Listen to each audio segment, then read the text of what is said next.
Wonderful. Well, thank you also for joining us. So the modern May Day has two origins. The first in the Celtic festival of Beltane, celebrating fertility, our woods coming back to life, the coming return of summer, and a celebration of our connection to nature and of hope for the future. Second, in those workers' campaigns from the 1800s onwards, winning the right to an 8-hour workday, to worker protection in factories, days off like this one, and a celebration of struggle and collective action, rebalancing the rights of workers against capital and other forces.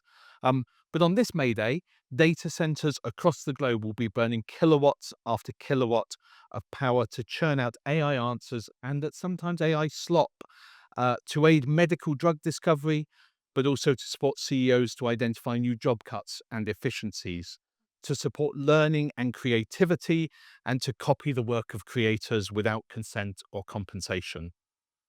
Our current government have staked the future growth plans for the country on AI delivering efficiency and innovation in public services and the private sector, talking about the need to mainline AI into the veins of the nation. And in our own lives, we might find ourselves faced with daily decisions about how to use AI or not. Should I get AI to write this talk for me or to transcribe my meetings, or should I take the long road around doing that? And these can feel like individual decisions, but they're also collective. They change how we work, how we relate to each other, our environment, and how we connect in communities. So in today's panel, we're going to be exploring how collective action can help us address emerging technologies, and we're going to dig particularly into green perspectives on that. So to say this session today and some of the May Day has been sponsored by the Green Party's National Trade Union Liaison Group as part of a series of events taking place across the country. So we will touch on green policy within it, but we're not a partisan conversation. So I hope the ideas will explore useful to you, whether or not you have a link to green, largely green politics. So I'm going to turn to our panel in just a moment. Before I do that, I should briefly introduce myself. My name's Tim Davies. I'm a fellow here at Hawkwood, where they very kindly provide space for developing some of these ideas and work. Where I've been working a program called Perspectives on AI to really recognize there are many different viewpoints of what artificial intelligence is doing, and we can each come to this from different perspectives. But in my day job, I work at an organization called Connected by Data that's a campaign for community voice in governing data and AI, where a lot of our work is around how do we put people's voices into decision-making spaces to shape our technological future. And I wrote all this down because I forget. I'm also the co-convenor of the Green Party of England and Wales's policy working group on science and technology, so helping the party develop its science and tech policy, and particularly AI policy. But that's enough from me. I will turn now to our panel. I will introduce them, then put some questions to them. I will share an apology from... Is that my mic? I do. I will share an apology from Frida Lurkin from Pull the Plug campaign, who unfortunately is unwell and has not been able to join us. Pull the Plug campaign is a new movement inspired by Frida and others' work with Extinction Rebellion, focusing on challenging the undemocratic power of AI. I will bring some of Frida's perspectives in as we go, as she's not been able to join us. But sitting here with me, we have Chloe Turner, who is, amongst many other things, the leader of Stroud District Council, a Gloucestershire County Council member, and also a public author. We have Robin Layfield, community organiser, activist, trade unionist, web developer, and Vodborough Parish Councillor, and Helen Elliot-Boult, who's the Digital Inclusion Programme Manager at Creative Sustainability, working with hubs across the county to look at how emerging technology can work for everyone. And Helen was also recently elected District Councillor for Grimscombe and Thrupp. So if you'd welcome the panel, we will make a Stroud.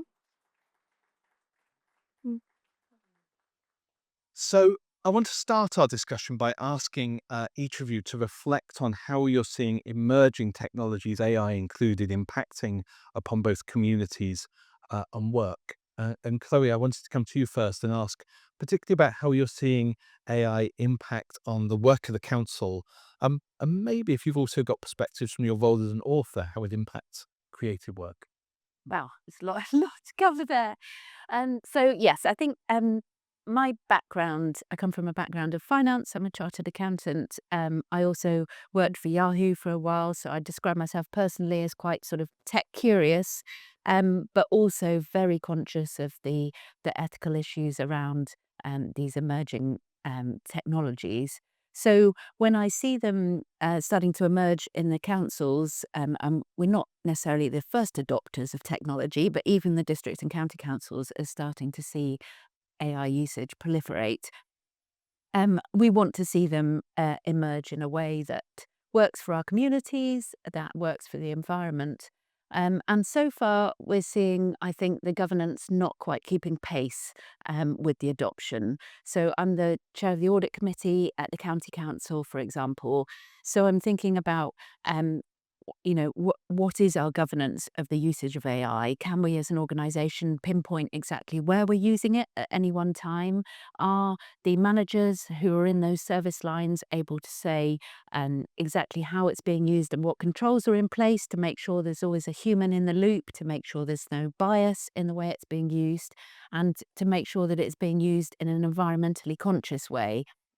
And I think it's not being adopted sort of in a consistent way. There are pockets where it's moving very fast. There are other places where AI, frankly, has not even touched the organisation, and I don't think we have the governance in place yet. So what I'm doing as a councillor is asking for items to come to audit and scrutiny. So our next audit and scrutiny committee, we will have a full item starting to look at what frameworks have we got in place to look at this, and really interrogating what management are doing in terms of monitoring the usage.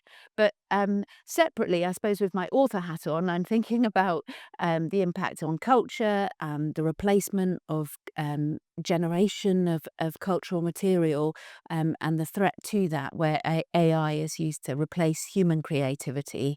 I'm sure we'll touch on that more, but that's something we think about as a council as well. And at the district council, we want to put a lot of money and energy behind our culture strategy, and reinforcing human creativity, and making sure that we're not inadvertently sponsoring AI creativity that supplants the human. But I'll, yeah, perhaps leave that to a little later in the discussion. Fantastic. So that piece of the human absolutely key of how we're changing the roles that we play. In the perspectives on AI work I mentioned, I often talk about the need to critically explore uses of AI, but also how we respond to the fact that many people are already using it in their daily lives. For example, there was recently work by My Society that wrote about the increasing pressure on public services because people are writing more letters of complaint or planning objections using AI tools to kind of feed those in. But Helen, coming to you, you're working with communities, some of whom maybe don't have access to these tools or wouldn't pick them up naturally. What are you seeing of the impact on how people interact with the public and private services around them? And is this having a positive or negative impact on inclusion? Good question. Yes, so I work directly with communities, members of the public, especially in community hubs around the district. So this means that a lot of the people that come to the community hubs are those that have least access to both digital devices and provisions, and are often the kind of the lowest socioeconomically. So they may be there to get food. So for them, a lot of the time, they're not thinking about AI. And what they are thinking about AI is that they have a fear of it, that it's not for them. And, why is it being forced on them? So what we're trying to do, well, what I try to do with my team is to kind of make digital a bit of an equalizer around this. And we've been talking about this before, but we we are people first and digital as a tool. This is always what I say. We're only there to help people to understand what digital can do for them. And a lot of people are very afraid of what AI is going to do to them. So there's a kind of a turn of what people are worrying about, like how it's going to affect them and their jobs in the future. Um, and what we want to do, and we try to get them to understand that actually AI can empower them. It can help them to have knowledge around what they want to do in their lives. about how they can understand what their future is and what they can do to change their own future. But all these people don't think about their own future, maybe as we might do, what we're going to do next year or a couple of years ahead. These people are sometimes living day to day and are wondering where their food is going to be coming from tomorrow. So it doesn't give them a lot of time to think about what's going to happen in the future. So for me, looking at digital, it's a little bit about trying to empower these people to understand, actually, maybe I can use something along digital lines to help me to take back a bit of my own life and to be able to see what I can do for the future. Doing that through digital is an interesting thing because you need a person there. You always need a person to facilitate and to help people understand how to use a tool to begin with. So we're never going to be able to take away people to help other people understand these things. But exactly as Tim just said, it equalises things where people might otherwise not understand HR or employment rules. Like 0 hours contracts, or their rent, or the new policies coming to play, where they're written in such ways that people don't understand them. And you could use an AI tool to say, could you just make this simpler for me? What are the 5 main points? How would this affect my situation? And we can really easily and quickly give people a little bit of power and control over their own lives and their own understanding. So that's where I'm coming from in a community perspective with this. I really want to help empower people, and I think that we can use AI as a really useful tool to do that. Fantastic. And at this point, I was going to be coming to Frida, who runs a campaign called Pull the Plug, that, as I mentioned earlier, came out of Extinction Rebellion kind of organizing tactics, but to say we need to challenge what AI is doing in our society. And a lot of people said to them at first, are you pulling the plug on AI entirely? Do you want to take away those potential uses that Helen's just kind of alluded to? And they've refined that campaign, say it's about pulling the plug on the power of unelected billionaires controlling this technology. It's a question of who has control, who is given control through this. Is this used to empower the boss to replace workers, or to empower workers to do their job better? And that campaign's been starting with some marches, but also now talking in universities, in healthcare, in other settings about where are we putting power in these spaces.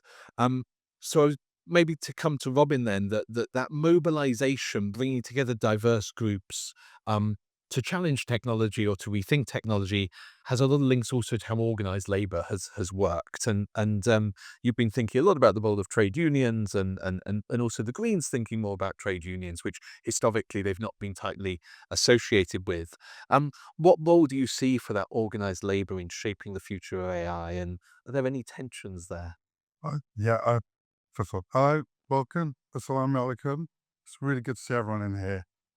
I am a freelance web developer. My job is under threat. I'm a proud Unite and CWU member.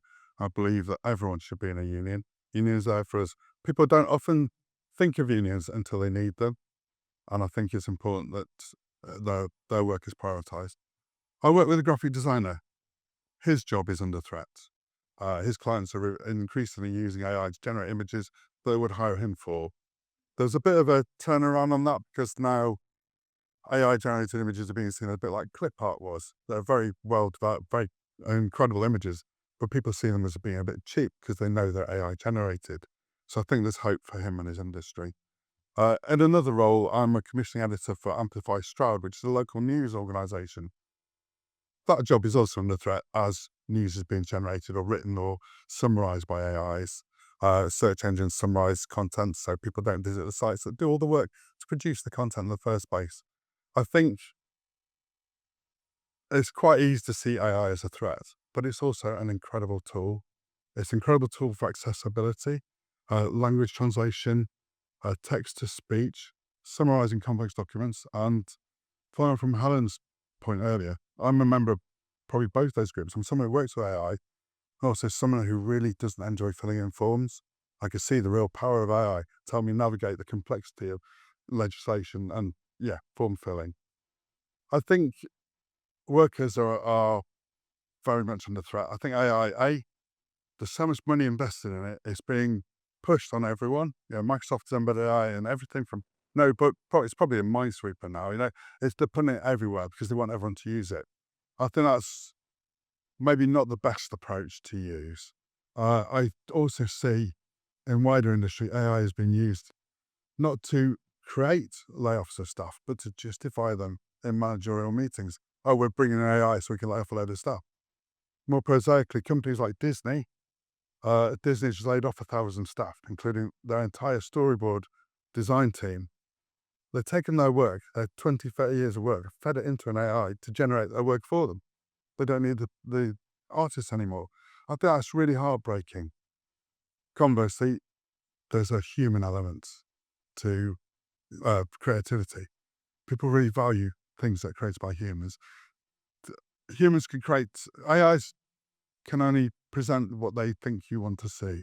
They can't create, they can't reason effectively. And I think that's very clear. We look at the history of music in our country alone, uh, think about Ian Dury and the Blockheads. That kind of music would never be created now. It's just not. It's not the kind of music I want to create. It's wonderful music, but it's just not something a system could generate based on interest. Think about images that are generated.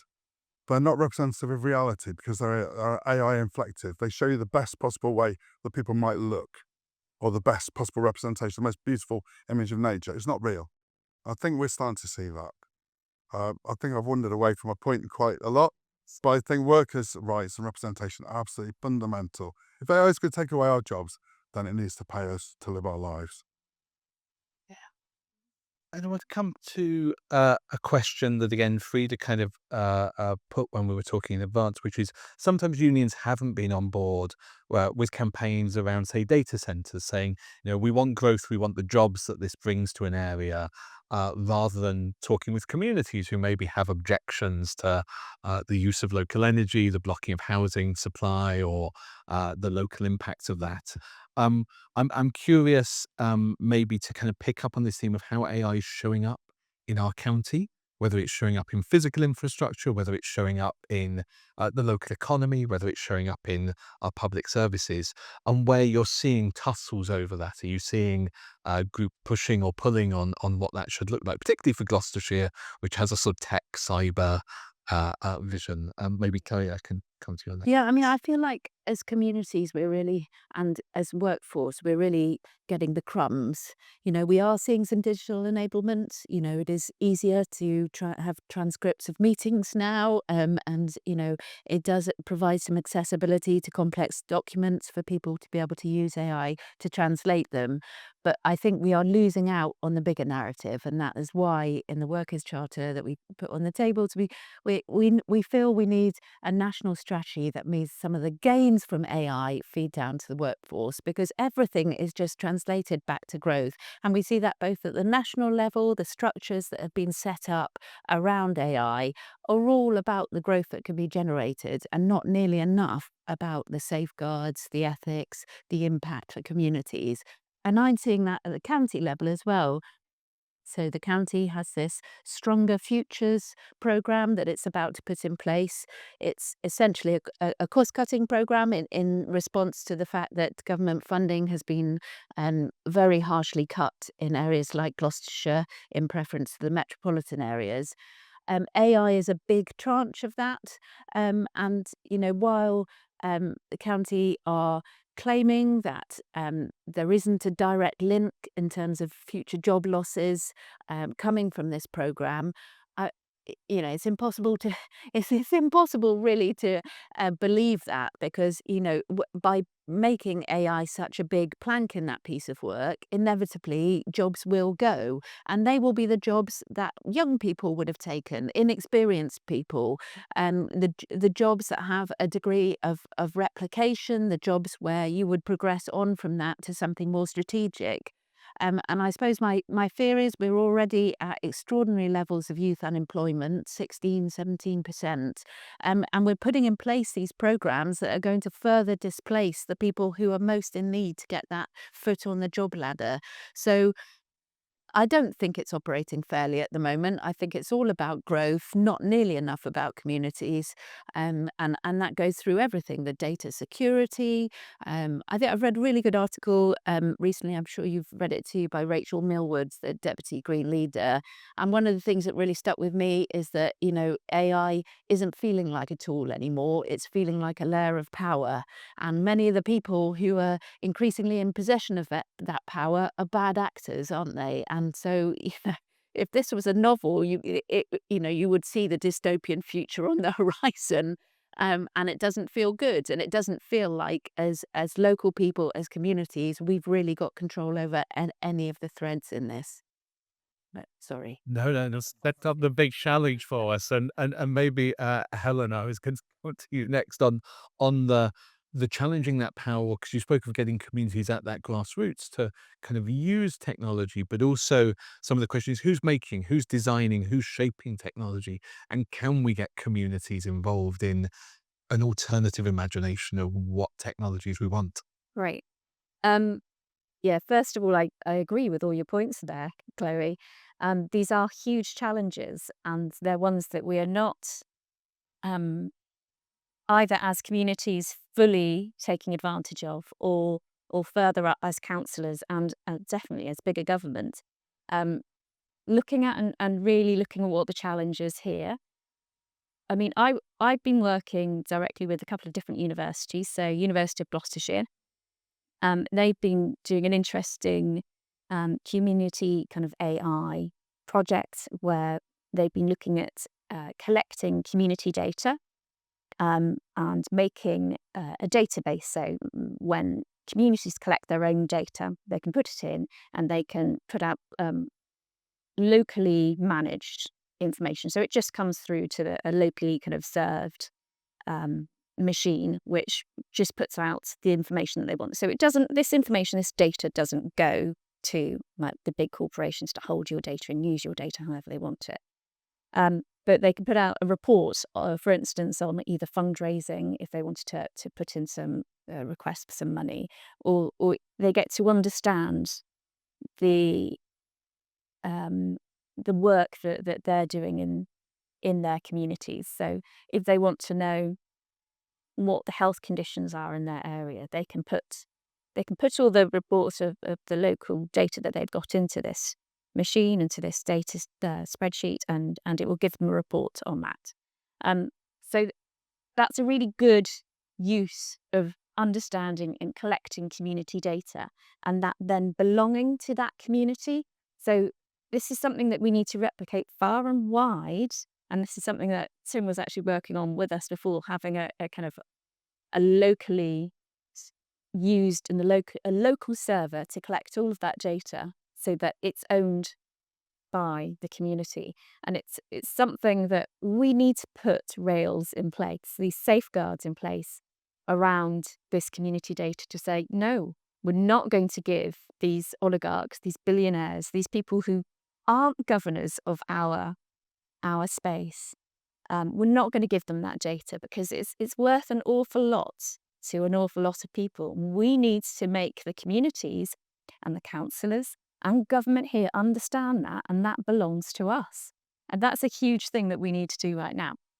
So we can still do that whilst using this amazing technology.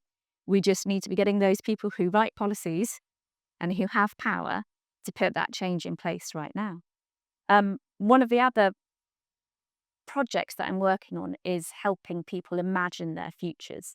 So as I was saying earlier, it really is about empowering people to understand what they can do with their own futures, and then helping them to understand what AI can do for them. And I think through that, we can both reclaim people's own futures, and we can reclaim our data from where it is going at the moment, to make sure that we are ethically using technology, really understanding the impact that it can have on us. And we really need to be putting those safeguards in place now, putting policies around what we're using. So we're making sure that we're maintaining that power and that data and that support for our communities. I think that's all I've got to say on that for the moment. But yes, completely agree. We don't want this dystopian future of AI. We need to right now, everyone in this room needs to understand that we can make a change to what's happening with AI and technology, and we need to stop it before the oligarchs use all of our data. I think there's some really key points, and what this really strikes me is that localizing of control as a means of then having that ability to exercise power and choice and agency around AI. So I spend a lot of my time working around the global governance of AI, and a lot of that constantly pushes decisions to the global level, talks about the big firms, how we need to regulate the big firms, but it leaves untouched our local agency and our kind of individual and collective power. Maybe though, coming again to that kind of collective power point, and thinking of kind of the unions as a force that developed to kind of exercise worker power. How are you feeling, kind of from what you see of our unions, kind of up for this in the AI era? Is what can a union do to support people I, around AI? I think you probably got the sense from today that there are so many unanswered questions in this world. We're finding our way, aren't we? We're feeling our way through AI. Is it good? Is it bad? Is it a tool? Is it a controlling agent? I think where unions can be strong is in protecting our rights. I think we have rights. We've got rights over our data. We've already got rights over our data. If you are subscribed or a member of any organisation, you can write to them and say, like, please delete my account, delete all the data you have about me. GDPR protects me. If I'm in America, not the same, but it protects me. However, it doesn't protect it doesn't protect the data that's inferred about me. Everything you do, if you engage with the digital system, is collecting information. It might be your location, it might be who you're talking to, it might be, so I think WhatsApp are now going to start ingesting people's private conversations into a large language model, training an AI on what people say and how people think and how people act, how people react with each other. I think we have rights over that. We should have the right to be able to choose whether or not our data is shared. We should have the right to be paid for data that we've created that's being used about us. I think it should be licensed. I think unions can emphasize and support our rights. Obviously, nothing can be done. Not a wheel is turned without human involvement. I think unions have a lot of work power, but that has been suppressed through politics for decades. I'm really pleased to see this point in the Green Party Workers' Charter where the Green Party wants to scrap all anti-union, anti-worker legislation since 1979, which I think will be revolutionary. It will give workers a real chance to take a stand and campaign for better rights, better pay, better conditions, which I think are all things that big business and technology are taking away from us, really without even giving us a choice. Fantastic. Now, I was going to come in just a moment to kind of questions from the audience, but we're going to do one last round of kind of themes emerging for each of you from our conversation so far. I'm going to draw on one particular theme, which your comments remind me of AI as a mirror. It reflects back to us some of the systemic problems that emerged around us, some of the biases in our society. And so Dan McQuillan wrote a book called Resisting AI that kind of introduces this idea. But I most recently saw it when working with teaching unions, where particularly the Educational Psychologists Union were saying, yeah, you kind of can introduce AI into our work now because our work has been so de-skilled and so narrowed down and cut away from what it should be that you might as well automate away parts of it. But actually the job we want to be doing is much richer, is much kind of fuller and more human than the 3 hours to deliver a functional sort of form-filling output. And so one of the things that really struck me was when we see jobs that could be automated, sometimes our challenge say, is that the job we wanted done? Or actually have we lost the job that we thought we had? If we can do AI-based tutoring, well, the tutoring on offer isn't rich enough and human enough if it can be replaced by a machine. So I think there's a really interesting part of that AI mirror also for a progressive vision to say, actually, what have we lost and do we need to regain? And we kind of strengthen the human rather than replace. But before we come to thought, are there any other themes I should have drawn out that you'd like to throw into our conversation? I think for me, I completely agree with that reflection. I also think we're seeing a sort of within this government a centralisation, and we see that with AI as well. So, for example, to take the infrastructure to deliver AI, the data centres, government consulting on whether communities should even have a voice on whether there's a data centre in their place, whether instead they should be considered through the nationally significant infrastructure programme, which doesn't allow communities a local voice. And that's a really dangerous trend, isn't it? Where everything is being sucked upwards, and it runs exactly counter to what we believe as Greens, that decisions should be made at the lowest possible level where they can properly be made. And I think we're also seeing in the AI conversation a wider national shift away from net zero and the loss of that political consensus around net zero. So as a result, we're not having nearly enough of the environmentally focused debates on AI, the energy usage, the water usage. And that's really dangerous as well. And I'm seeing that at the county council. There was a conversation the other day about the usage that's being promoted by the administration of Microsoft as our provider. We raised the environmental concerns. Microsoft has a 2030 commitment around net zero, but its emissions have risen 30% since 2020. So it's not a provider where you have any reassurance around environment, and yet the county are gung ho because of this imperative to cut costs because funding is cut. So I think we need to be a really strong voice for anti-centralisation and for reinforcing the need to have our eyes on net zero and our goals there within the AI conversation as well as more widely. Yeah, I just completely agree with you on that again. The environmental cost. I mean, it is spoken about quite a lot. I think sometimes we forget that there is an environmental cost to every single interaction. So if you have a browser that you're searching something through and it has AI turned on, there's and it does default to having AI turned on for your result. When you put in a simple question to come back, what time is the opening hours for Sainsbury's this weekend? It will give you an AI answer unless you specifically turn that off. So it's being inbuilt into everything. New computers, if you get a new computer, will have Copilot, Microsoft Copilot put in there. So you've got a button. So it tries to go through everything that you're working on. So yes, we need to be really well aware of it being put into everything at the moment without sometimes our direct consent. And that has a huge impact on the environment. What can we do about that? So one of the things we can do about that is localizing. So when I was talking about having a local server, that reduces the impact by a huge amount. So we could have solar powered local servers who are doing some of this work, and then you get to keep your data locally. So that's a huge thing that we can do. But kind of higher up, we need to be trialing these things locally to be able to evidence that they're working. And then being able to take them up to bigger government and say, this isn't okay.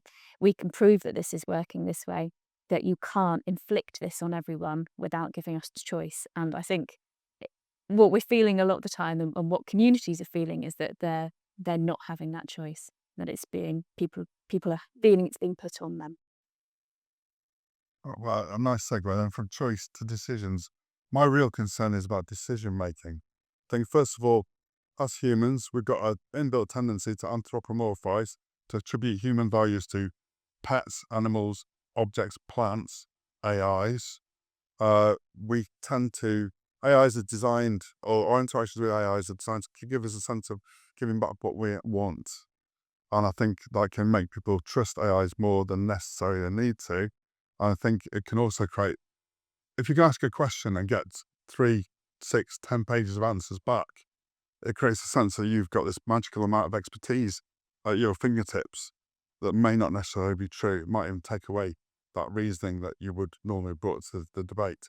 I have real concerns about situations. I don't know if you recall last year, the CEO of a healthcare company in the States was shot in the street in response to being responsible for millions of deaths of American medical insurance holders who were denied insurance. They were being denied insurance by decisions made by an AI.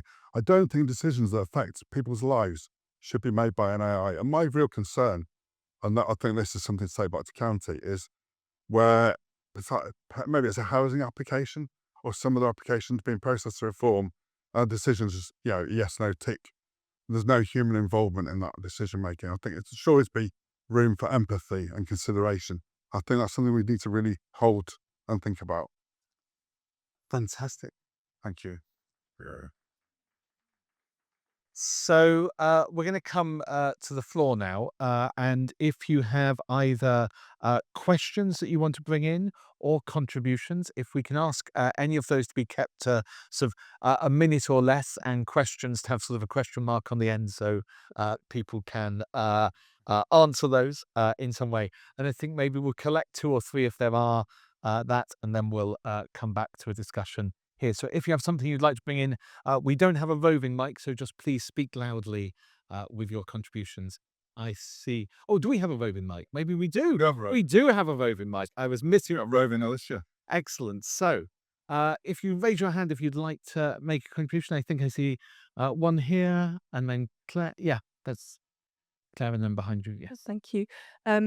There's in Spain, in the last year, there's been really interesting work done by someone called Isabel Ferreras around how the current constitution is giving the right to workers for voice and ownership, and they've done a panel on the impact of AI. And I was wondering, my question was, what are the examples? So we've talked about the local level, but what are the examples in other parts of the world that you think are inspiring and to learn from? And Spain seems to be a good one at the moment. Fantastic. If you hand the mic back.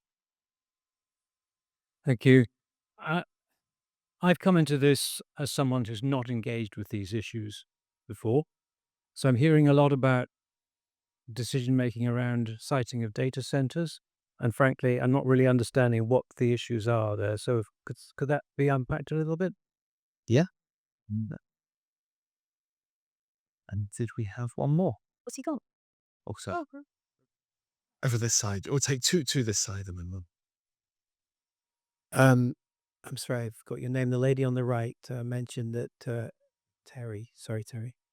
Chloe again, mentioned that AI was controlled by bad actors. And I note from the general tone that the Green Party seemed to be somewhat concerned about AI.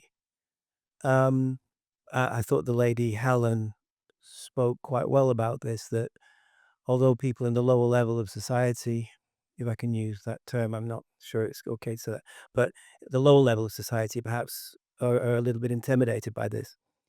But my view is that AI can really liberate people who otherwise may not have the opportunity to, as you say, the gentleman in the centre, fill in forms well, know what their rights are. And the gentleman on the left said that AI is extremely good at teaching people. So I certainly feel AI has a lot more to offer than perhaps the general tone of the conversation. And although it has to be controlled, I think it would be very remiss for a council or indeed a country to miss this opportunity and take a kind of a Luddite view.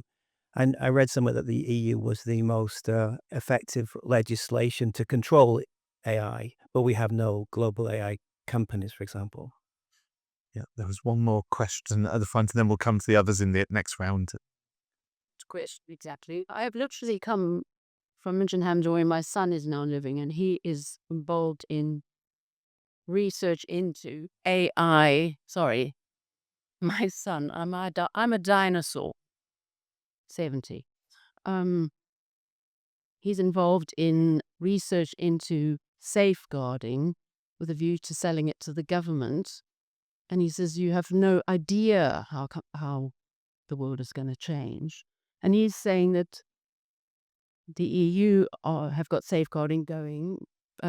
He talks about DeepMind and Google Mind and all that. But it's the Americans who don't have an interest in controlling it in a race against the Chinese. So that depresses me no end. But going to the human element, dare I mention I'm a Catholic, and it was Pope Francis 10 years ago talking about ecological conversion, hearing the cry of the earth and the poor. So I love this idea, in contact with the Greens and the hub in Cheltenham. But for example, on food, so this Laudato Si organization, and there's a good coordinator also in Cheltenham, retired solicitor, bringing together Green Christians and other, is how are our buying habits and attitudes to food affecting the growers and their rights. Um, and also on the human thing and the artistic thing. I'm involved with Gen whatever Z, so a quarter of my age, I tell them. The impact of AI and online stuff is really affecting the meaningless of their lives. You can't even communicate with them. And I made the theme food, Yeah. you know, and ritual and community. Yes. So we've got some fantastic themes coming out, and we'll come to one more round. So just to recap, we had the kind of question about where are the global examples we're seeing inspiring, whether that's around workers organizing or other models of thinking about AI. We had a request to unpack the data sense issue, to think about, are we being too Luddite in our kind of approach or neo-Luddite? And some of those questions around what is this doing to community, to connection, to creativity? Does any other panel want to take any one of those? I would suggest that maybe you, Tim, take the first one on the local examples in other areas of the world, seeing that I know you work on those. Yeah, I can absolutely. So I think there are some really interesting grassroots groups kind of looking at how do we chart alternative paths with AI. I think at the national policy level, we have so many countries are trapped in this competitive kind of, we've got to be in this AI race for the future, and trying to find their path in that. So one of the things that's really needed are workers groups, are community groups, are others opening up the conversation, because the terms of the conversation have been very heavily set by industry, by the big tech firms kind of going, this is absolutely the future and it's the future done our way, rather than there was some, to the point that was made, there are some amazing potentials in this technology. My own sense is the path we're on with it is not the path we would have been on if we hadn't had a couple of vastly overcapitalized firms going with essentially the model of AI we have right now is this hyperscaling model, which is just throw more computing power at it and more data at it, and you'll get some emergent properties that might turn out to be useful, but might also have lots of downsides and risks. That isn't, to my mind, a very intelligent way of building out a technology, of building something out, something that harnesses many more people's creativity at the grassroots to problem solve with access to technologies that they can shape. I think gets us a much richer technological future. But that does require those kind of national conversations, those local conversations, and it requires a global conversation to disrupt a narrative around AI that is around sort of growth, more technology, but mitigating the risks to get the opportunities rather than rethinking what it is we're building. And I can talk about that a lot more, but I won't because I've got a great panel here. So I just wanted to quickly say as well that there's a great organisation that's UK, but I'm sure they could go wider, and there's probably other similar throughout the whole of the world, really. It's Tech for Good. So it's really looking at what technology can do for good. And it's not just community organisations, it's linking in self-employed people, it's linking into the government, it's linking into the big tech organisations and linking those people up so that they're sharing ideas and resource to be able to make sure that tech is doing something for good for the people. So I just wanted to say that there is a lot of positive stuff going on there. And some of the work that we've been doing, we found our AI developer through Tech for Good, and he's a very community-minded person. And he really helped us to build in really kind of community ethics and values into the large language model that we created for our project. So I do want to say that these things are happening, and they are happening all over the world, because I follow some amazing people on LinkedIn, and I see what they're doing. They're doing some amazing youth and AI stuff over in Switzerland, and all sorts of amazing things that are happening. But I think as the public, we just don't get to see them at the moment. They're very much at the academic level, and we're only just slightly touching them from kind of community level where we are at the moment. But hopefully that will come down to us a bit sooner. Thanks. I'll touch on Hugh's question about data centers. We've bandied these terms around AI, data centers, what have you. I think it's important to acknowledge that not everyone knows exactly what we're talking about. Data center is a massive, massive building.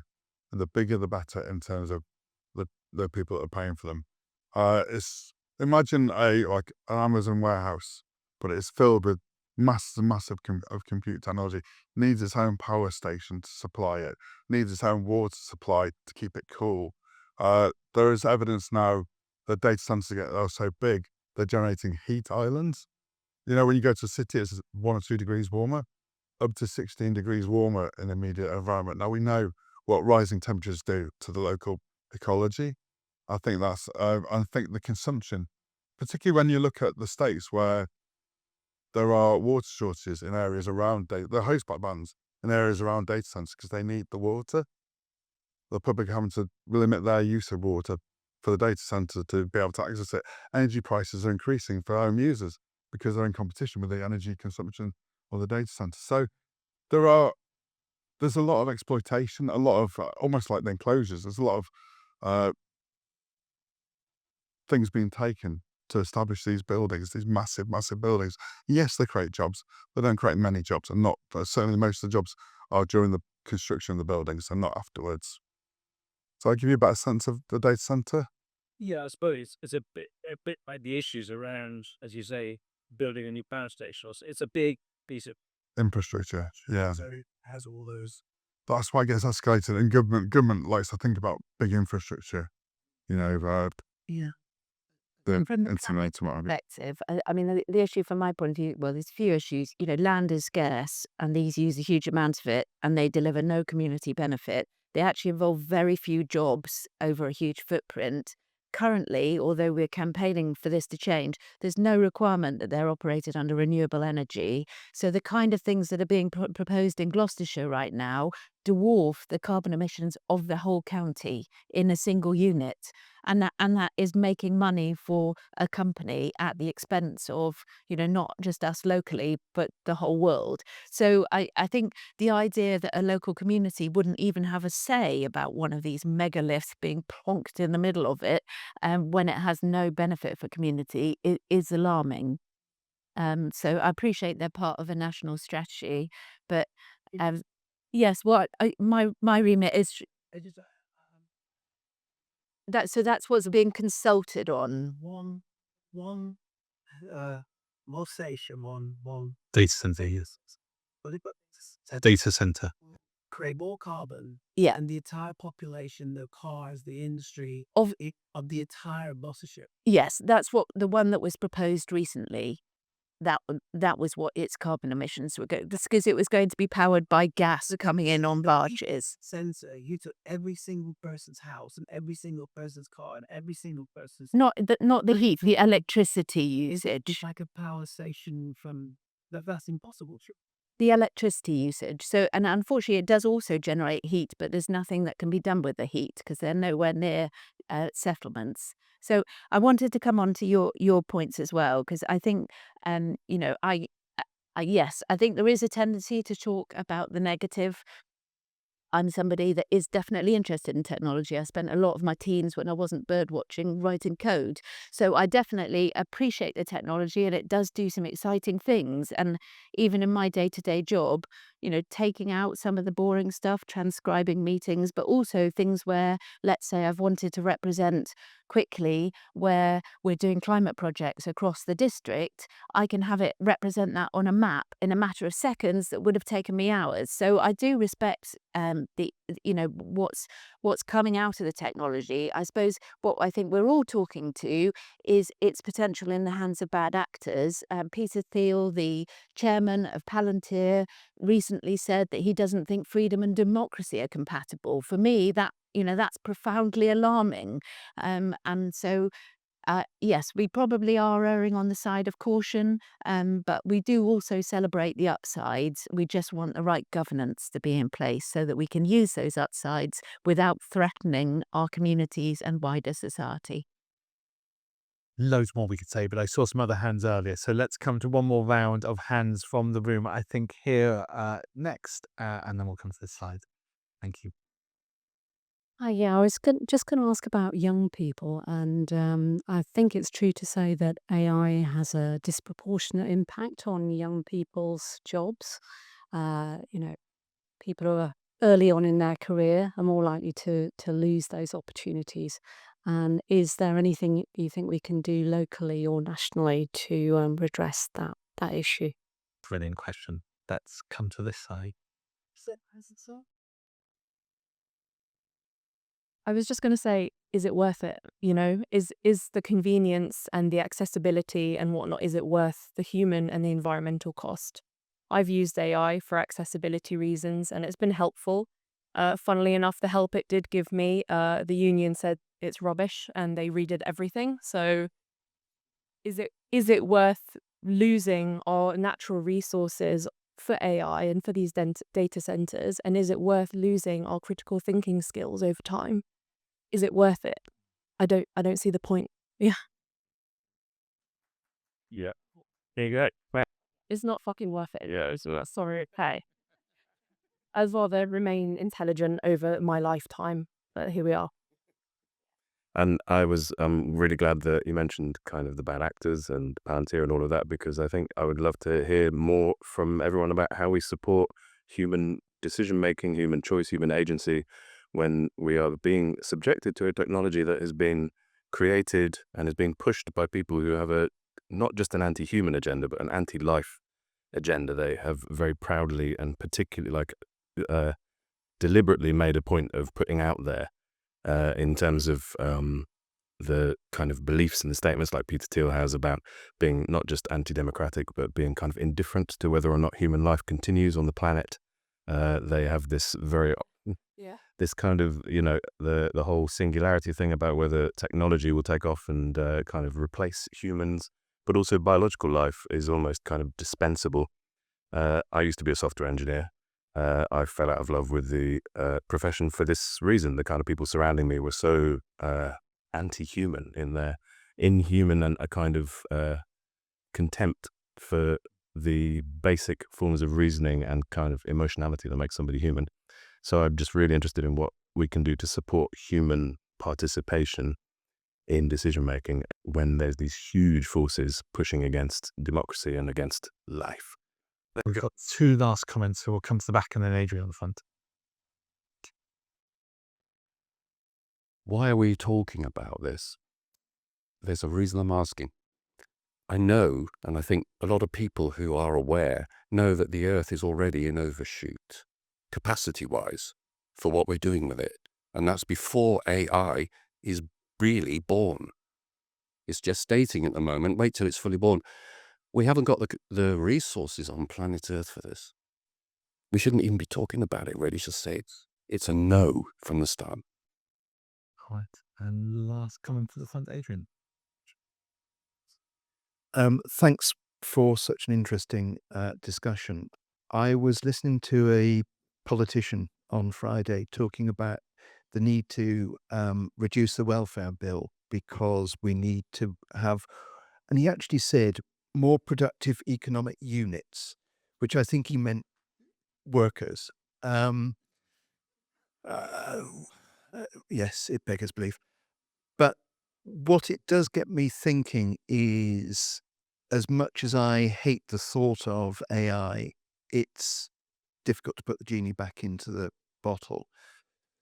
So is there more room for something like universal basic income and releasing people's creativity? And to Robin's point about if AI is coming and it's going to take our money, it at least needs to be able to pay us to live the best life, and the best life is out there. It's in communities and with people and not with machines.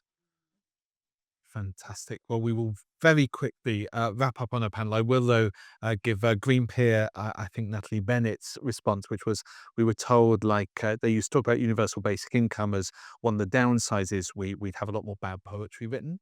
She said the AI came for that first. It's already doing that bit, so we don't even need the anyway. So we've got young people's jobs. We've got, is it worth it at all? Should we even be having this conversation? Our economic units. What, yes, any thoughts and responses from the panel? Yeah, I think we're already moving to try and support young people through this, so that in terms of careers programs and things like that at the county level. I think that point though about developing reasoning capability and ensuring that remains something that is core to our curriculum, and the way we progress through life. I mean, we know, brain training that older people do to keep their brains, to stave off dementia. Well, we're all going to have, brains that are like jelly if we just outsource all of our thinking to a machine. So I think we need to be constantly thinking about that. And I'm not quite sure what we do about that yet, but I think there will be training we need to give young people about how to grasp the new jobs that do become available. There'll be more about managing agentic AI rather than the kind of things that young people might normally do when they enter an organization, but how we get them to that level quickly enough so that they can take the strategic decisions to manage AI when they've only just walked in the door. I don't know. I also, and whether the idea of whether we should do this at all. And there was a BBC documentary, I think it was a few years ago, or perhaps it was ITV, called Humans. And there was an intentional community that rejected the whole of, these kind of developments. And I do wonder whether Stroud might end up going to that way.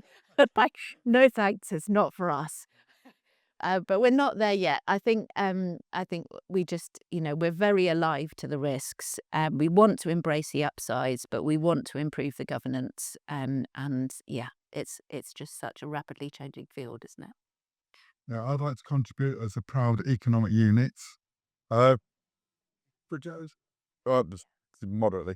I actually think AI is fantastic. I have to say this. I think it's a tool for good or bad, and if used with poor intentions, it can be very, very damaging because it can escape human attention. I think that's the thing. I think what we're talking about is it's part of our lives, and we need to embrace it, but we need to know the limitations, and we need to have safeguards in place because we're probably not intelligent enough to be able to. There is evidence of this. An AI Claude has been put into a sandbox, a secure sandbox on a server, disconnected from outside world, managed to communicate with the researcher by email with the researcher that trapped it there. It escaped. It can outwit humans. They can outwit humans. Separately, Claude, the application, this Claude is an AI that's in common use in the developer community because it seems being one of the most well-reasoned AIs. But the application installs a bridge into Chrome-based web browsers that allows it to act as a user on that browser without asking for permission, which I think is probably wrong, because to give it that kind of freedom on your computer without you having any knowledge or insight into it or control over it, that's not healthy. But AI is a fantastic tool for good, and it doesn't need to run in a multi-million-pound data center. There's a project, sort of resilience project, where you can download a whole environment on your laptop, a Linux build with all of Wikipedia in it, with an internal AI that you can run on your laptop. If you've got power and there's a power cut, you can still ask questions and get answers and get medical information, technical engineering information, and as I say, all of Wikipedia. These projects can be run on a laptop at home without an internet connection. I think it's a tool for good as much as it can be a tool for bad, and it's how you use it that matters. And I think the important part is learning how to use it well. I think talk about young people. The danger of eliminating these jobs is that people don't get the opportunity to build their critical reasoning abilities, or to get the skills that a senior worker would have accumulated over many years. I think that's quite sad. It's profoundly sad. I heard a saying, when they said they were coming for our jobs, we thought we'd be taking the bins out and doing the washing, doing the laundry, not doing poetry and art for us. Do we need to claim that? Really, really quickly then, because I realise we're just about 1 o'clock now. We absolutely need to be having this conversation for all of these reasons in the room right here and right now, to make sure that we're looking at all of these points that are coming up. Is it the right thing to do? Are we treating it the right way? Are we aware of what the issues are? Are we aware of what the good points are? So we absolutely need to be having this discussion. I completely agree with you about kind of democracy and decision making. And that's where we come in right here. We need to be really aware as district and county councillors and beyond that to say we need to make so sure right now that, humans are put first. This is what I said at the beginning, people first, digital as a tool, and we need to make sure that that's really clear within everything that we do moving forward. Education. And I think that is the perfect place to end, with really putting democratic conversation at the heart of it. Great to Hawkwood provide us with a space for starting those conversations, and very up to continuing deep conversations.